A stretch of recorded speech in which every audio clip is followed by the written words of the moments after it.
Assalamualaikum warahmatullahi wabarakatuh. Dalam materi yang ke-6 ini kita akan membahas mengenai klasterisasi. Sebelum kita membahas lebih lanjut mengenai klasterisasi ini, perhatikan untuk contoh gambar berikut ini, di mana terdapat objek siluet gambar hewan.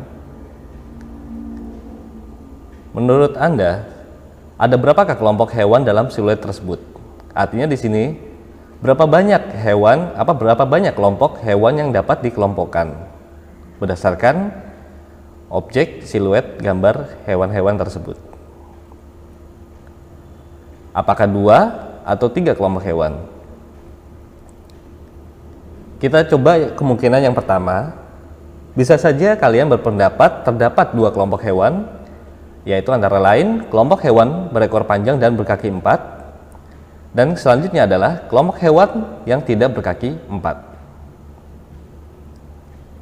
Oke, selanjutnya kita bisa saja membuatkan kemungkinan kedua, yaitu terdapat 3 kelompok hewan, di mana terdapat kelompok hewan berekor panjang dan berkaki 4, terdapat kelompok hewan berparuh dan bersayap, dan yang terakhir kelompok hewan bersirip.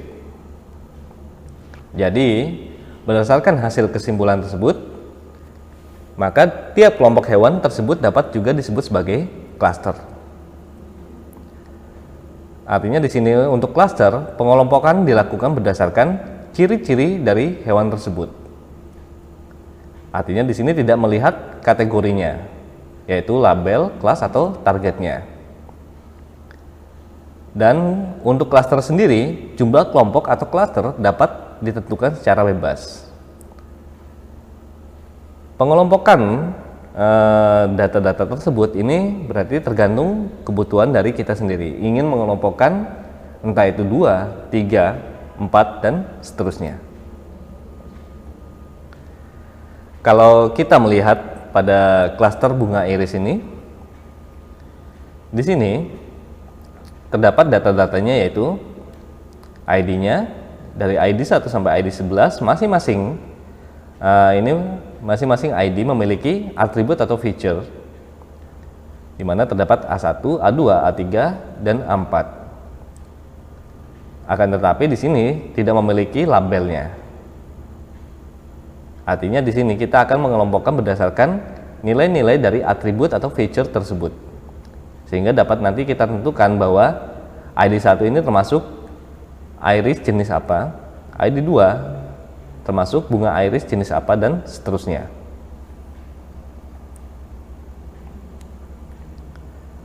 Klasterisasi ini sendiri ini merupakan pengelompokan objek-objek data tanpa melihat label data tersebut. Data akan dikelompokkan berdasarkan kemiripan dari tiap-tiap atribut data yang ada. Dan yang terakhir yaitu unsupervised, artinya tanpa pembelajaran. Tentu saja ini antara klaster dengan klasifikasi ini berbeda, di mana nantinya untuk yang klasterisasi ini merupakan unsupervised, artinya tanpa pembelajaran, sedangkan klasterisasi yaitu dengan pembelajaran. Seperti ini contohnya, apabila terdapat data yang mirip, maka akan dikelompokkan dalam klaster A.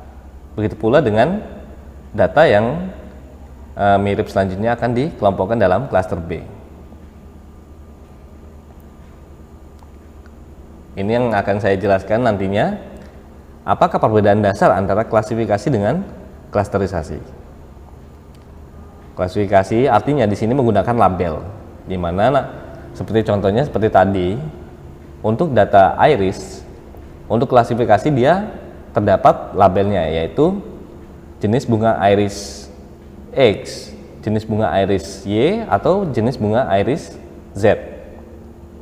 Sedangkan untuk clustering sendiri tidak membutuhkan label. Jadi kita dapat menentukan sendiri berdasarkan data-data tersebut apakah setelah dikelompokkan bunga tersebut termasuk jenis bunga iris X, Y, atau Z. Perbedaan mendasarnya terdapat di sana untuk klasifikasi dan klasterisasi.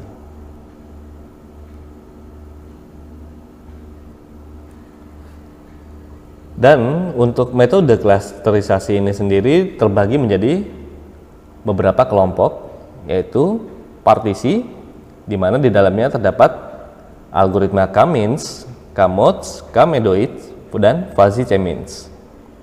Hierarki, di sini terdapat Agnes, Diana, Birch, dan Chameleon. Sedangkan density ini terdapat DB-scan, Optics, dan Denclu. Dan yang terakhir yaitu grid, di mana terdapat Sting dan Click. Untuk materi selanjutnya kita akan membahas mengenai beberapa metode dari partisi, hierarki, dan density.